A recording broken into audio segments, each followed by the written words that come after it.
The following is a Comfortably Zoned Radio Network production.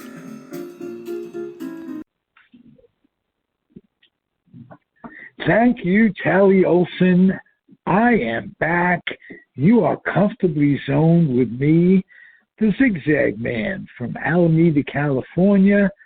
I kind of push on the doors of Life Mark Poe and have a good time doing it. One of the things that I am famous for with this podcast is having guests that are incredibly interesting, at least to me. And if they're interesting to me, I make it a good show. And my guest today is a returnee, Jim Smiley. How are you? Boy, I'm doing great, Ralph. Thanks for having me on the show. Oh, thanks for coming back. And we were talking a little off the air that if anybody cares enough and thinks enough of the show to come back again, I'm thrilled. And I'm not overstating that. You and I are capable, as we proved, of talking some good ball, kibitzing, and nothing more I enjoy. And so keep coming back. Jim, you were a Dodger guy, and playoffs are coming up. I just wanted to mention one thing about the Dodgers was that since you and I talked last a month or so ago, Maury Willis passed away. And I'm very saddened by that for a number of reasons. Jim, did you ever get to know him? And can you give me some memories of Maury Willis? Sure, yeah. Maury, of course, was a staple during spring training, teaching the Dodger farmhands and some established players how to handle the bat, hit it the other way, bunt, use their legs on the bases, and really a good guy to talk to. And it's kind of interesting. When Maury wrote his autobiography, he dedicated it to the Brooklyn Dodgers' 1941 batting champ, Pete Reiser. And the reason is Maury was a 9-year minor leaguer, really struggling to stick in the big leagues. And one spring training, Reiser took him under his wing and said, if you work hard with me, I'll help you stay in the big leagues for good. And Reiser did just that, and Maury ended up with a career many people believe is worthy of the Hall of Fame. And, of course, Reiser's daughter and son-in-law live about 25 minutes away, and we talk a lot of baseball. We'll be seeing them Sunday for a barbecue. But he's another guy that you should really have on the show. His son-in-law, you say? Yes. He's Rick is married to Pete's daughter, Shirley. Great family. And is he? He must be a baseball aficionado.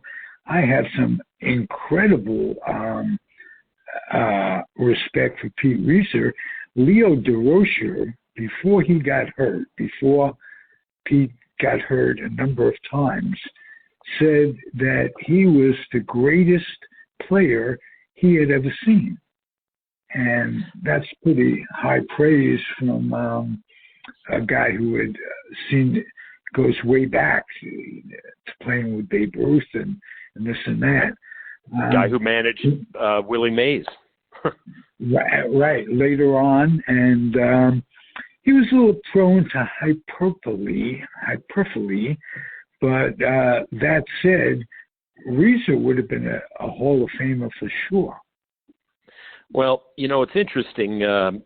Rick, Pete's son-in-law, has family footage from Pete, family video from the Dominican and along his way in travels. And Rick interviewed a number of players, and he just put together a documentary called Crash Course about Pete. And he's putting the finishing touches on it. Rick's an Emmy Award-winning film editor from Hollywood. That's what he was before he retired. And that film's going to be really something that I think you and many baseball fans would be interested in. There's no doubt Pete Reiser was a Hall of Fame talent. You agree with me then. I'm not exaggerating his prowess before he got hurt. Now, how many times did he run into walls? His life was threatened once, I know. Yeah, he did receive last rites on the field after crashing into the wall, and had 11 times that he was carried off the field. There's a great sentiment that no ballpark could contain his enthusiasm and all-out style of play, and Pete Reiser is one of the big reasons baseball went to padded walls, because he just run right into the concrete walls, and it really curtailed his career after winning the 1941 batting championship and leading the league in WAR in 41. He had an MVP-type season and finished second to his teammate Dolph Camilli that year. Wow. Good memories, good memories. Let me give you mine of Maury Willis. In the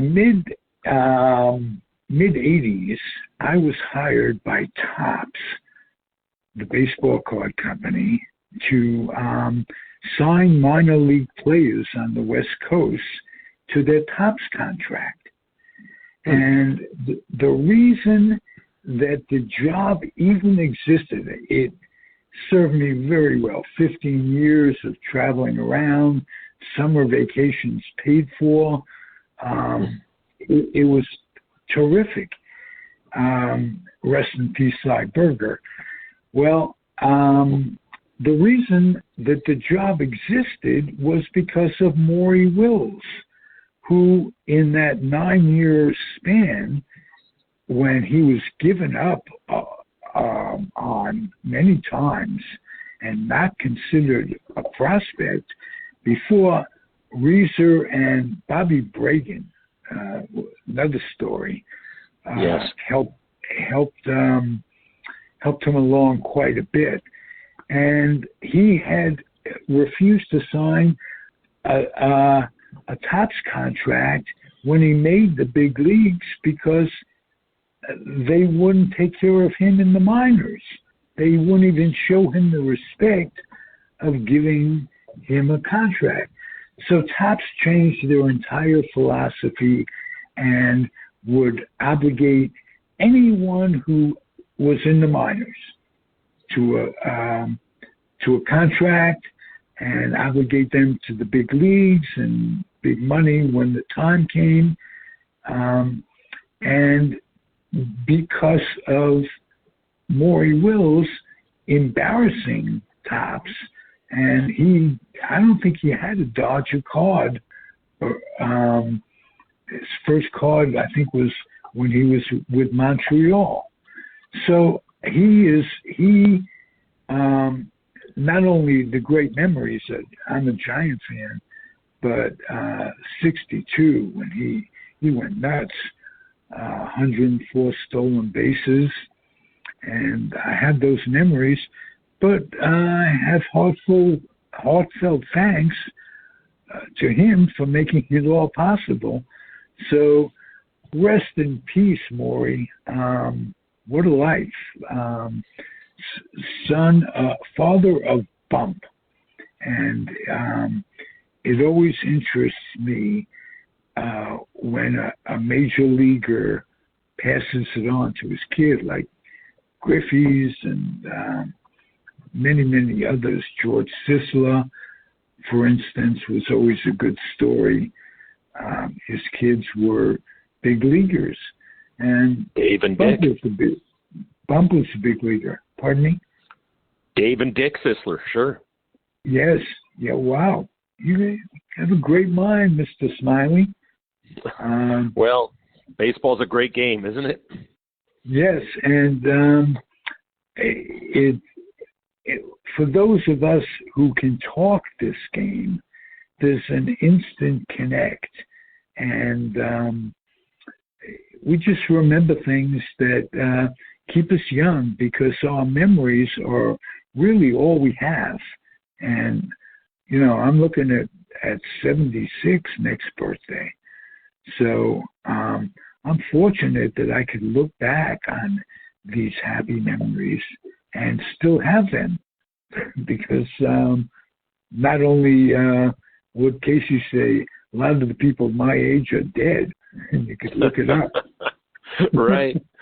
I think for baseball fans, getting older increases their value. There's certain things that you at 76 can feel and know and understand that I can only read about and try to learn about being 20 years your junior. And that's one way to really celebrate the age, because I think you have a wealth of knowledge that's really some of that stuff can't be learned. It's got to be it's got to be witnessed, and I'm sure you witnessed a lot of good ball.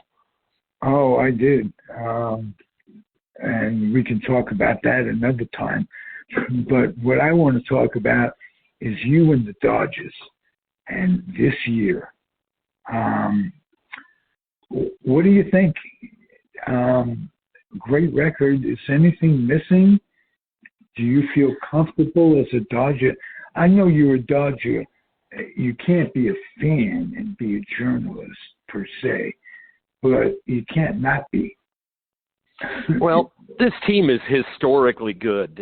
If they're able to win one more game in the last 3 against Colorado here, they'll finish the season with 111 victories, with only 3 teams ever surpassing that win total. And it's been a great season, but looking at it in reality, none of it really matters unless they win it all. And I think they have some injuries and some pitching questions that definitely concern any Dodger fan.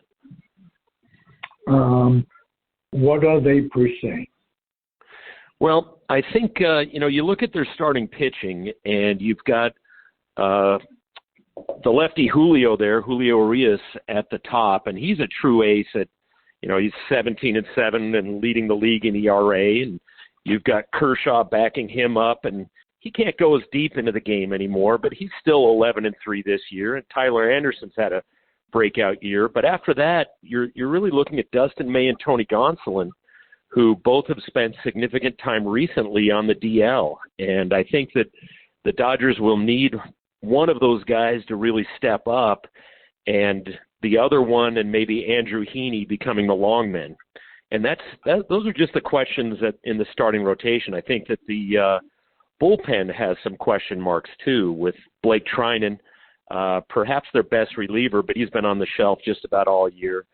And then the ineffectiveness of their closer, Craig Kimbrell, I really think might be a blessing in disguise, because I think they'll go away from the traditional thought of a closer and mix and match based on what the game calls for, which I think 10 or 15 years from now, that's what every ball club will be doing. They've got a lot of options out of the pen that are very effective. Okay. The thing I'm most curious about with the Dodgers is Bellinger. And I may be pronouncing that wrong. Cody Bellinger. Bellinger.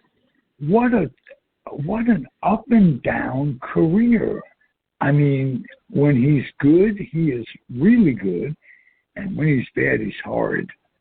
What do you attribute that to, and what's the story with him? Is it injuries? Well, you're exactly right, because he broke in and won the Rookie of the Year award in 2017 and slugged 39 homers, and then had a little bit of a down year the next year, and then in 2019 he was an MVP, a Gold Glover, and the Silver Slugger, and since then he's been not so good. This year, he's hitting just 207, but I think I'd like to look a little deeper there, and in his last 21 games he's at 262 and starting to show some life. And I think Cody's still definitely a big bat to be reckoned with in the postseason, and definitely has that potential to break some games open. I wonder just generally why players streak good and bad the way they do. I mean, that must be incredibly difficult for a coaching staff, for a manager, for an appraiser to trade the guy, not to trade the guy. I just wonder. Well, you bring up a good point because he'll be arbitrational eligible in 2023 and then a free agent the next year. So it's going to be difficult to figure that out. But, baseball's really a game of cat and mouse where everyone's trying to find each other's weaknesses and holes in their swings. And Cody also suffered from a difficult shoulder injury that, he's had a tough time with coming back there. And, the talent's still there. He's still young. He's 26 years old. Well, just turned 27. And he's a tough player to decide what his true value is to the team. I'm not sure exactly why he's been at the pinnacle of the game as an MVP, but since then, my goodness, he hasn't even topped 240 for a regular season since then. It's tough. Right. I'm going to ask you a question I've never asked before. It just occurred to me. Who are the overachievers on the team and who are the underachievers on the team? Boy, that's interesting. I think I just thought right away. I just thought of the question. That's got to be a good one. If you're going to win 110 games, you're going to need some overachievers. And I would really look maybe first and foremost to Tyler Anderson. He's a great reclamation project, and before this year, he had never posted double-digit win totals, and the Dodgers signed him to a one-year, $8 million contract, and he's rewarded them with a 15-5 year where he's posted a 2.57 ERA. And for them to win the World Series, he's going to have to continue to be effective. But he's been incredibly effective as a guy that nobody really expected anything of. And I would think that Tony Gonselin would be another guy. He, of course, was an all-star this year, and he's having what I hope is not at all a career year. But he's a guy who's really pitched well. He's 16-1. I was hoping he was going to threaten Elroy Face's single-season winning percentage mark, but he's 16-1 with a 2.14, and I hope that this is just more of what we can maybe expect from Gonsolin, but at this point, you've got to say that he's an overachiever as well. So probably the pitching staff. I'd start with those two guys as far as overachievers. How about underachievers? Well, not just the pitching staff, the whole team. Is there anyone that you look at and go, wow, this guy could do better? He passes the eye test, and he's done it before. That may be Bellinger was the guy I thought of when I thought of the question. We were talking about him. So, would you give up on him? I don't think I'd give up on him. There's too much talent there. But Bellinger's definitely had a difficult season. His on-base percentage is below 300. And the other guy that I guess you'd look to, at least early in the season, who really struggled, and Max Muncy. He's still below the Mendoza line, just about, I think he's hitting 198 on the season. But again, his last 50 games, as he's gotten stronger and healed from his injury late last year, in the last 50 games, he's hitting 253 with a 500 slugging percentage.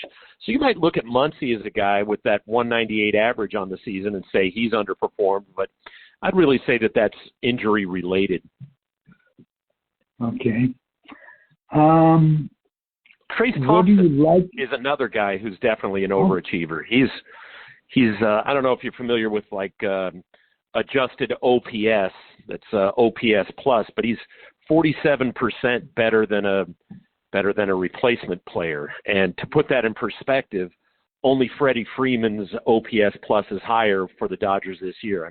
Thompson's OPS plus is higher than, say, Mookie Betts or Trey Turner or Will Smith or Justin Turner, any of those guys. So Thompson's just been a great pickup for him. Last time we talked, I think Freddie Freeman was going through a little buyer's remorse. Yeah. with the Dodgers. And has that passed? Is there still talk about that? Has it been a negative thing in the clubhouse? What's the story? Well, publicly, it's certainly passed, and I don't think it's been any issue in the clubhouse. But, privately, the guy spent his first 12 big league seasons in Atlanta and came up, he was drafted by the Atlanta Braves. And Freeman is an Atlanta guy. And we have to remember that these guys are human. And that's got to sting, and something that he'll be thinking about on and off for quite a while. And depending on what he does here in L.A., really his time in Atlanta is going to define his career. But Freeman's been unbelievable this year. He's hitting .325 and gosh, just been amazing. Might be his best season overall. So that's really something.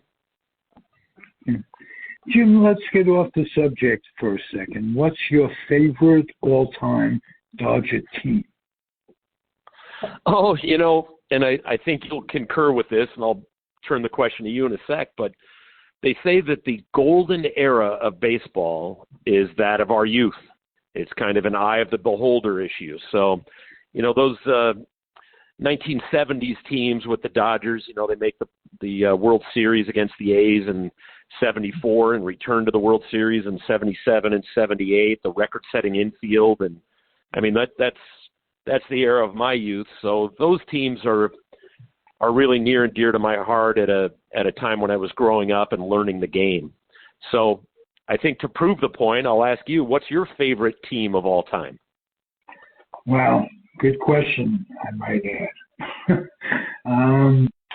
How about, and that can vacillate with people from year to year, from moment to moment.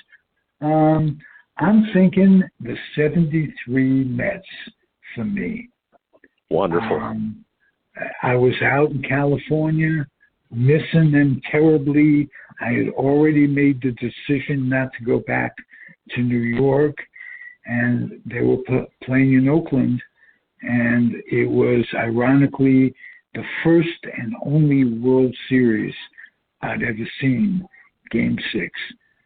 And the reason I picked that as my favorite is because I remember distinctly the feeling I felt walking out of that park after the Mets lost. I knew they'd lose the next game. And I was an adult, and I really felt like crying. So from that standpoint, passion, because they came from literally nowhere to win. They were horrible. They were talking about firing Yogi Berra, firing Cashin, the GM. There were polls in the newspaper regarding that. And they came back from that. Willie was playing, although on some levels, I would have liked to remember Willie Mays differently than his last year with the Mets. But Skip Lockwood told me once that people that played on his team in 73 all considered him to be the best athlete on the team. As a 42-year-old. As a 42-year-old. The guy was incredible. And so that answers your question, the 73 Mets. But I'm open to the 2002, 2022 Mets being my favorite. That'll take some doing at this point. But they gave a Met fan a terrific year. Definitely a good year, and I think they've got a shot. I think their slide here late in that sweep by the Braves is going to hurt them because they can't set up their pitching staff the way they'd like to in the next round of the playoffs. So The Mets certainly didn't do themselves any favors. Of course, if there is going to be one to follow, setting it up for the maybe, that's another thing. Definitely an advantage to winning that division, and it'll take a miracle. But it's not over. That's right. That it still could happen, and then they could win it and be upset by a wild card team. That's what we love about baseball, is the unknown. What's going to happen? Definitely. It's baseball is just a wonderful game. And it's interesting, you said that people can vacillate on their favorite teams. I've got to keep in mind that this era of Dodger baseball is truly, at least win-loss wise, the golden era in the Dodger franchise history. They've made it to the playoffs 10 straight years, and there's obviously something to be said for getting baseball's ultimate prize and winning it all, but to be that competitive during a 162-game season for a decade has just been such a fun ride, and I think Dodger fans can put their faith in that front office that it might just keep going for a while. Well, there's one thing you can depend on. Any franchise, the worm always turns. I can think of the Yankees' bad spell with the Horace Clark years. I could think of Mets have had tremendous inconsistencies, and they haven't put a dynasty together, let alone maintain a dynasty. You mentioned the A's in the 70s. They were tremendous teams. I have to admit, the 73 team beat my Mets, but around that were the Reds, the Dodgers, and who knows, had Finley kept it together, been able to keep it together and adapt to a changing baseball world, it could have been another 3 or 4 because they were talented. And he'd probably be in the Hall of Fame. There's a lot going on there with Charlie Finley. Yeah, no question. One of the recurring guests on this network, I've had Nancy Finley, his niece, and Carl's daughter. Carl basically ran a lot of things around the A's back in those days. Finley was removed. He never did move out to California. And Carl was a genius for being able to handle things the way they were. That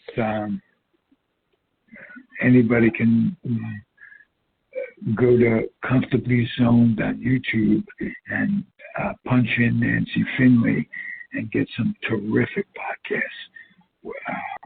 She's a very revealing, lovely, sensitive woman. Boy, I'd like to listen to that. I'll have to check that out because that era of baseball really, well, the A's of that era really fascinate me. That's a heck of a club. If you look for one that has Skip Lockwood, who came up as an original Kansas City A, and knew Finley, and they knew Charlie Finley. I have some great stories on the podcast.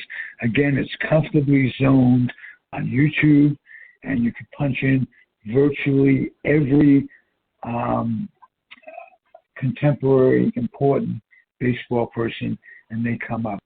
I've had 3,000 offerings in 10 years of doing it, and I'm proud of that. What can I say? Tell me about your website. Make note of that for the people, if you would.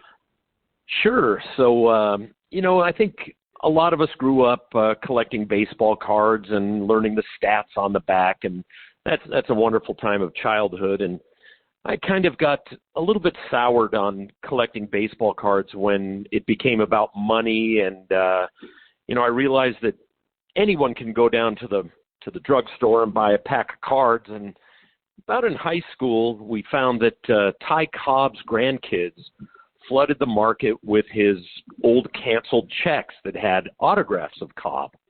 And I was washing cars for $2 a car, and saved my money, and they were selling for $40 out here, and I saved $40 and bought a Ty Cobb autograph, and this is probably 1984. And from then on, I started to collect Hall of Fame signatures, and the website is called CooperstownExpert.com, and it has pages of every Hall of Famer and I think 375 other guys, and the autographs of every major leaguer who's in the Hall of Fame, who debuted since 1900 is in there, except for 3. So it's quite an extensive catalog of signatures, and it's really built more around history than it is around the signature itself. The signatures are just there to kind of tell the stories, and it's a site where you can go in, look up your favorite guy, and you might find handwritten letters from guys who were there in the 32 series when Ruth called his shot, and different players who wrote back to me and gave their opinion on whether he did or didn't hit it out. There's letters from Sam Braden, who owned the Cardinals, in a tough contract negotiation with a young Stan Musial, where he tells him if Stan doesn't want to play, he can get on a train and go home. And there's some neat stuff from all through baseball history. Something for everyone on the site. Well, just saying that about Stan Musial changes my whole thinking about him. I didn't think that he was money-oriented, or not just money-oriented, had willing to risk stuff to be respected, let's put it that way. They weren't paying players very much money, and they had the option of keeping the player and sending him home, and never playing again. They'd own him for life. Those were different times. Very, very different era. I mean, just hard for fans of today to even realize. In 42, he made $4,500, and as he made that, he put up some pretty good numbers and hit 315. And the letters are from February of 43, and Braden really blasts them and mentions some of the Hall of Famers that the Cardinals had at that time. And Musial, of course, ended up signing, and in 1943, he won the first of his 3 MVP awards, winning a batting crown and having just an incredible season. And letters like that where this inner circle, no doubt Hall of Famer Musial is basically getting scolded by the owner. Musial was 21 years old when the letters were written, and boy, they really ignite some interest in me, and it feels like you're holding something that maybe should be in the Hall of Fame. Just from a human standpoint, not just business, why would you want to break the spirit of a 21-year-old? I know Finley did it with Vita Blue, and I just don't understand it, is what I'm saying. Well, I think through the right lens, it's understandable. We may not agree with it, but the reserve clause hasn't been challenged. There's no free agency. And in 1942, the owners truly own the players. And I don't think that Braden was looking to break Musial's spirit, and certainly he didn't. But I think Braden is thinking, gosh, here's this kid who's got, less than 600 at-bats in the big leagues, and he's going to hold out when I'm taking all the risks, when I own the team, and we have all these other guys who I haven't given a raise. What in the world is wrong with this young man, this boy, and how could he possibly do it? Now, that's through, I think, a more period-oriented lens of what was happening at the time. Today, you'd certainly handle it differently, and you'd handle Musial not as property, but as a great commodity that can help you in a synergistic way and increase the brand of the Cardinals. Wow. Hey, listen, give us the website per se. What is how do they get you on the internet for that? Again, How did what? I didn't hear you, how Ralph. do we reach you on the internet? Gotcha. So you go to CooperstownExpert.com, and Okay. that's the home page. Then you can search for your favorite player, and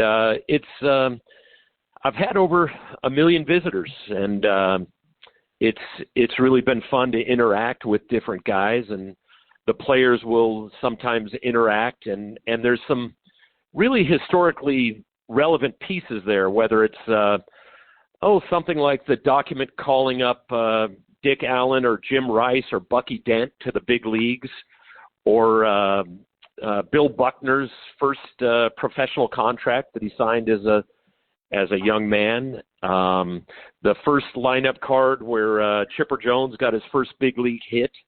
There's a lot of different things, and I believe it's a site where you could really get lost. You go to CooperstownExpert.com and check out the players, and then at the bottom of each player page, there's different suggestions for other guys that played with him, and gosh, there's just so many things, and it's really given me something to engage with. I work on the site every day, and there's a couple of stories I'm adding, and we just added a player page on Sal the Barber Magley, so it's constantly changing, and yeah. We could talk about him endlessly. He played for all 3 New York teams while they were all in New York. We'll dedicate our next get together and talk about the Barber, Sal. Yeah.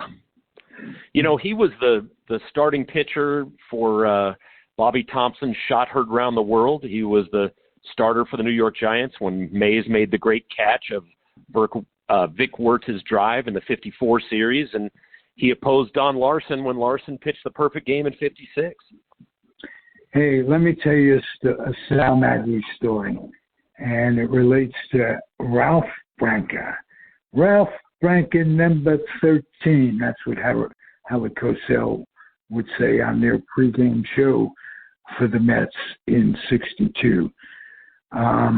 Big Ralph, number 13, Branca. Well, he was complaining once to Magley, and it was pretty well known that they stole the pitch, the telescope, sign, the sign, and they knew what was coming. And Magley or Branca was complaining to Magley, and he said this or that. Yeah, I knew it was coming. He says, "Why don't you throw a curveball, Dago?" Oh, that's wonderful. I thought you'd like that.